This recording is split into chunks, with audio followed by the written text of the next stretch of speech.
and welcome back to another Artifact Corner. Today's video will be a little bit different from our normal videos. Today we will be chatting with our intern, Zach. Zach is joining us this semester from SUNY Plattsburgh's History Department. He is helping us photograph and catalog some of our more than 10,000 artifacts. Here's a quick conversation with Zach. So hi, Zach. Hey, how's it going? I'm doing well. How about you? I'm doing good.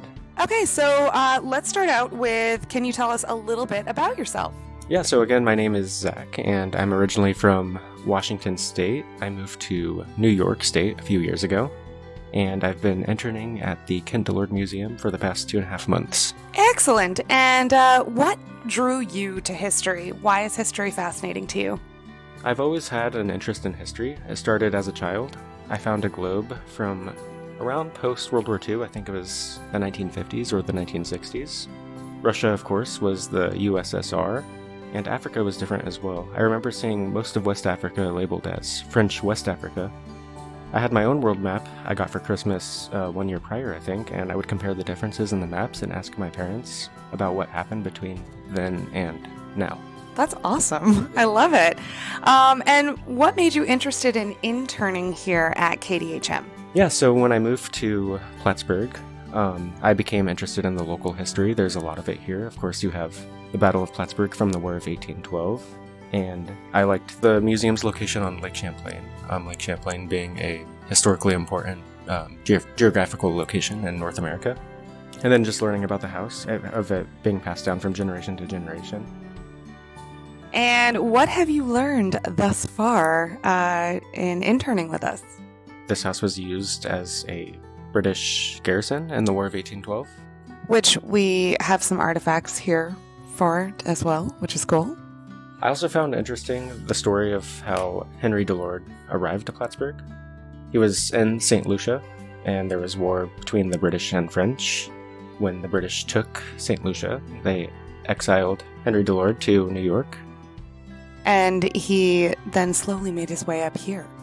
Excellent. Yes. We have a lot of history, that's for sure. So what was your favorite piece from our collections? The piece that I found most interesting in your collections was the painting of Mehetabel Not Webb Dean. The painting is very large compared to the other paintings in the museums, which was uncommon for there to be a painting of a woman that large at that time. And the painting itself tells a story of tuberculosis because the painting is unfinished. You can see the parts of the painting that were rushed towards the end of her life, which I think is very interesting.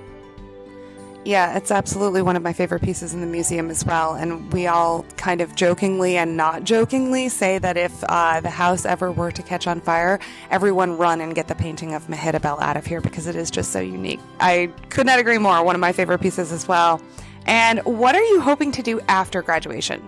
Yeah, so after graduation, I'm hoping to go to graduate school and one day become a professor of history. And are you planning on staying in the States or traveling abroad or anything along those lines?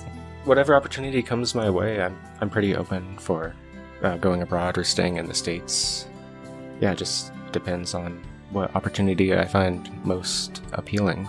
Excellent. Well, thank you so much, Zach, for joining us and for telling us a little bit more about the history of the Kindlord House and how you've discovered it. So much appreciated, and hopefully we'll see you again soon in graduate school or some other capacity. But you are always a member of the KDHM family now for having interned here. So thanks again, Zach. Awesome. Thank you so much for having me. Thanks so much to Zach for all of his hard work thus far on our collections, and to SUNY Plattsburgh's History Department for giving their students a chance to get some hands-on experience in a museum. And thanks so much to all of you, our viewers, for supporting our museum. And as always, thanks so much for stopping by.